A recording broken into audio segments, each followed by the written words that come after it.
আসসালামু আলাইকুম। গাজা থেকে ফিলিস্তিনিদের সরিয়ে নেওয়া বিষয়ে হোয়াইট হাউসে আলোচনা ট্রাম্প নেতানিয়াহু বৈঠকে। সোমবার গাজায় নিহত ৬ ইসরায়েল সেনা। পাকিস্তানের পারমাণবিক বোমার নিয়ন্ত্রণ পাকিস্তান না যুক্তরাষ্ট্রের হাতে, এই নিয়ে ফের বিতর্ক। বিডিফিউজ ইনফোটেনমেন্টে স্বাগত জানাচ্ছি আমি ফাহাদিয়া মিতো। আজ জানাবো প্রতিরক্ষা সংক্রান্ত গুরুত্বপূর্ণ কিছু খবর। সোমবার উত্তর গাজায় হামাসের সামরিক শাখা আল কাসাম ব্রিগেডসের হামলায় নিহত হয়েছে কমপক্ষে ৬ ইসরায়েলি সেনা। গুরুতর আহত হয়েছে আরও কমপক্ষে ১৬ জন।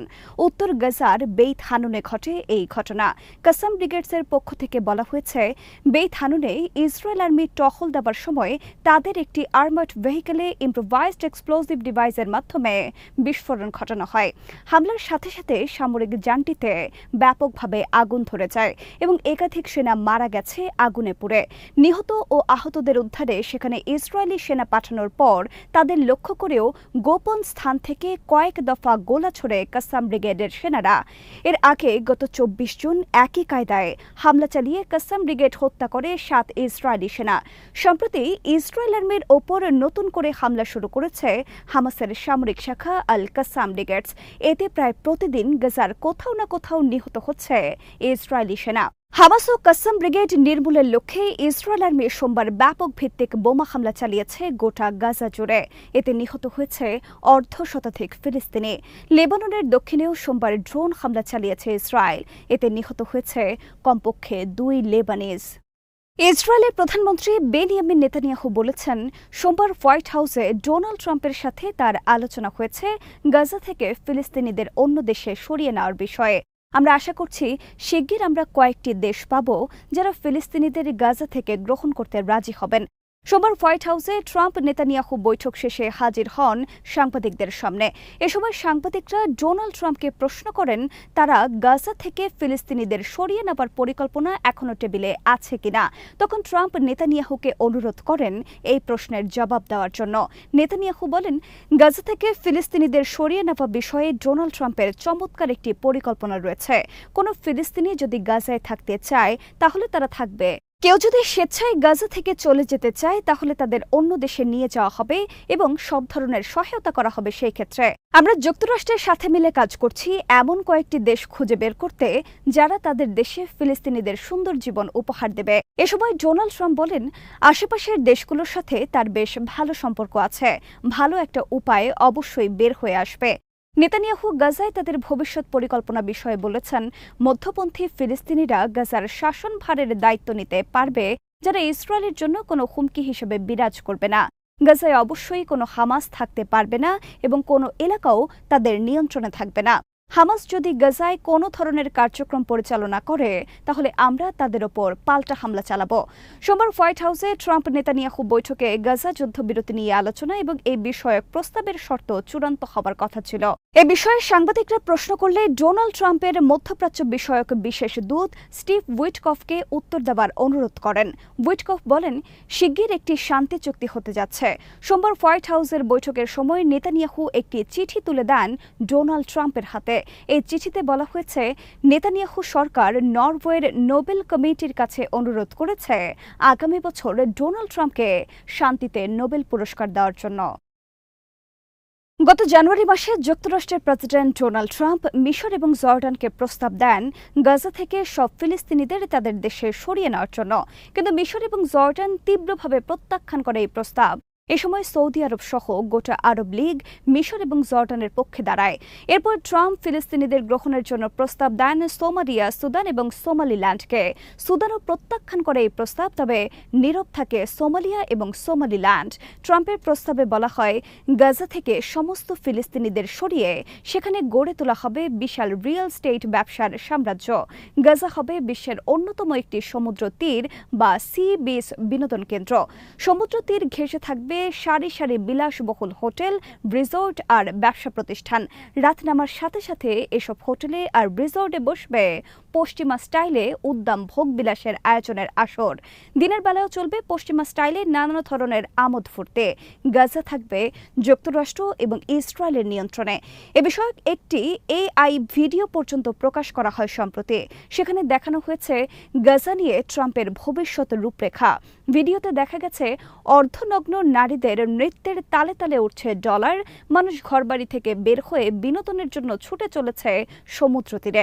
এর আগে ইসরায়েলের পক্ষ থেকে সৌদি আরবকে উদ্দেশ্য করে বলা হয় তাদের অনেক জায়গা আছে, তারা ফিলিস্তিনিদের তাদের দেশে নিয়ে যাক।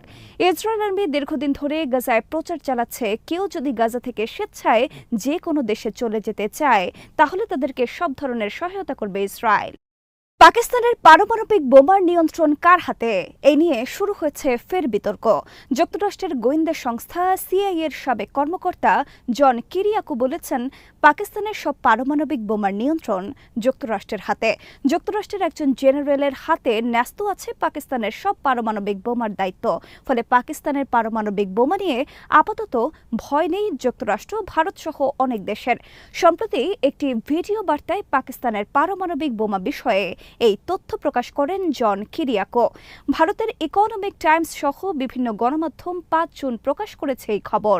পাকিস্তানের পারমাণবিক বোমার নিয়ন্ত্রণ কার হাতে, এ নিয়ে অনেক দিন ধরেই বিতর্ক রয়েছে বিশ্বে। ২০১১ সালে যুক্তরাষ্ট্রের এনবিসির খবরে বলা হয়, যুক্তরাষ্ট্র যদি মনে করে পাকিস্তানের পারমাণবিক বোমা তার এবং তার স্বার্থের জন্য হুমকি, তাহলে যুক্তরাষ্ট্র পাকিস্তানের পারমাণবিক বোমার নিয়ন্ত্রণ নেবে। এনবিসির খবরে বলা হয়, যুক্তরাষ্ট্র পাকিস্তানের পারমাণবিক বোমা নিয়ে গভীরভাবে উদ্বিগ্ন। বিশেষ করে ২০১১ সালে পাকিস্তানের এবটাবাদে ওসামা বিন লাদেন নিহত হবার পর যুক্তরাষ্ট্রের এই উদ্বেগের মাত্রা আরও বেড়ে যায়। যুক্তরাষ্ট্র মনে করে পাকিস্তানের গোয়েন্দা সংস্থাই লাদেনকে লুকিয়ে রেখেছিল তাদের দেশে। এনবিসির খবরে বলা হয়েছে, প্রয়োজনে পাকিস্তানের পারমাণবিক বোমার নিয়ন্ত্রণ নেবার বিষয়ে একটি পরিকল্পনা রয়েছে যুক্তরাষ্ট্রের। ইসরায়েলের প্রধানমন্ত্রী নেতানিয়াহু সম্প্রতি আন্তর্জাতিক গণমাধ্যমকে দেওয়া সাক্ষাৎকারে বলেছেন, পাকিস্তানের পারমাণবিক বোমা বিশ্বের জন্য নিরাপদ নয়। পাকিস্তান একটি রেডিক্যাল ইসলামিক দেশ। এই ধরনের দেশে পারমাণবিক বোমা থাকা বিপজ্জনক। ইরানের পর পাকিস্তান তাদের পরবর্তী টার্গেট বলেও জানান নেতানিয়াহু। পাকিস্তানের পারমাণবিক বোমার নিয়ন্ত্রণ নিয়ে ফের বিতর্ক সৃষ্টিকারী জন কিরিয়াকো যুক্তরাষ্ট্রের একজন আলোচিত গোয়েন্দা কর্মকর্তা। তিনি দীর্ঘদিন সিআইএ নামক গোয়েন্দা সংস্থায় সন্ত্রাস দমন শাখাসহ গুরুত্বপূর্ণ অনেক বিভাগে দায়িত্ব পালন করেছেন। ২০০০ সালের শুরুতে পাকিস্তানেও তিনি দায়িত্ব পালন করেছেন এবং যুক্তরাষ্ট্র ও পাকিস্তানের গোয়েন্দা সংস্থা মিলে আল কায়েদা বিরোধী বিভিন্ন অভিযানে গুরুত্বপূর্ণ ভূমিকা পালন করেছেন। কিউবায় অবস্থিত যুক্তরাষ্ট্রের কুখ্যাত গুয়ান্তানামো বে কারাগারে বন্দীদের ওয়াটার বোর্ডিং থেরাপির তথ্য প্রথম জনসম্মুখে ফাঁস করেন জন কিরিয়াকো। জন কিরিয়াকো বলেন, আল কায়েদা সহ জঙ্গি সন্দেহে আটক বন্দীদের মুখমণ্ডল ও মাথা কাপড় দিয়ে বেঁধে ক্রমাগত পানি ঢালা হয়। এতে তাদের নিঃশ্বাস নেওয়া অসম্ভব হয়ে ওঠে। এভাবে নিষ্ঠুর উপায়ে শাস্তি দিয়ে তাদের কাছ থেকে তথ্য আদায় করা হয়। এছাড়া যুক্তরাষ্ট্রের একজন গোয়েন্দা কর্মকর্তার সম্পর্কে সাংবাদিকদের কাছে তথ্য ফাঁস করার অভিযোগে গ্রেফতার এবং সাজা ভোগ করেন কিরিয়াকো। এ ঘটনার পর জন কিরিয়াকো একজন হুইসেল ব্লোয়ার হিসেবে পরিচিতি পান এবং বর্তমানে তিনি হুইসেল ব্লোয়ারদের সুরক্ষায় কাজ করছেন। ফলে জন কিরিয়াকোর মতো একজন সাবেক গোয়েন্দা কর্মকর্তার পক্ষ থেকে পাকিস্তানের পারমাণবিক বোমার নিয়ন্ত্রণ নিয়ে বক্তব্য আলোচনা সৃষ্টি হয়েছে বিভিন্ন মহলে। তবে পাকিস্তানের পারমাণবিক বোমার নিয়ন্ত্রণ সত্যিকার অর্থে কার হাতে, এই নিয়ে বিপরীতধর্মী তথ্য রয়েছে। পাকিস্তানের পারমাণবিক বোমার নিয়ন্ত্রণ নিয়ে বিতর্ক বিষয়ে পাকিস্তান সরকারের পক্ষ থেকে এর আগে বলা হয়েছে, পাকিস্তানের পারমাণবিক বোমার নিয়ন্ত্রণ সম্পূর্ণরূপে তাদের হাতেই রয়েছে। তারা এটিকে নিরাপদ, সুরক্ষিত এবং নির্ভরযোগ্য রাখতে সম্পূর্ণরূপে প্রতিশ্রুতিবদ্ধ। পাকিস্তানের পারমাণবিক বোমার সুরক্ষা, ব্যবহার ও পরিচালনার জন্য রয়েছে ন্যাশনাল কমান্ড অথরিটি বা এনসিএ। তাদের হাতেই রয়েছে এই বোমার সম্পূর্ণ নিয়ন্ত্রণ। পারমাণবিক বোমা বিষয়ে যাবতীয় সিদ্ধান্ত গ্রহণ, ব্যবহার ও পরিচালনার দায়িত্ব এনসিএর হাতে। পাকিস্তানের প্রধানমন্ত্রী, সেনাপ্রধান, উচ্চপদস্থ সেনা কর্মকর্তা, গুরুত্বপূর্ণ মন্ত্রী এবং পাকিস্তানের প্রতিরক্ষা সহ গুরুত্বপূর্ণ বিভিন্ন বিভাগের প্রধানরা এনসিএর সদস্য। পাকিস্তানের সাথে যুদ্ধে ভারতে ৩টি রেফালে যুদ্ধবিমান বিধ্বস্ত হওয়ায় চরম বেকায়দায় পড়েছে এর নির্মাতা ফ্রান্স। ফ্রান্স আর বিক্রি করতে পারছে না এই বিমান। ফ্রান্সের কাছে যদি কোনো দেশ এই বিমান কিনতে চায় বা ফ্রান্স কোনো দেশের কাছে এই বিমান বিক্রির প্রস্তাব দেয়, সেখানে বাগড়া বসায় চীন। প্রকাশিত একটি খবরে বলা হয়েছে, সংশ্লিষ্ট দেশে অবস্থিত চীনা দূতাবাস থেকে রেফালে এবং তাদের চেংদু J-10C সম্পর্কে তুলনামূলক তথ্য পাঠায়। তাতে বলা হয়, ফ্রান্সের রেফালের তুলনায় তাদের চেংদু জে-10 অনেক শক্তিশালী এবং দামও অনেক কম। ভারতের বিরুদ্ধে যুদ্ধে পাকিস্তান রেফালে বিমান ভূপাতিত করেছে তাদের চেংদু জে-10C ফাইটার জেটের সাহায্যে।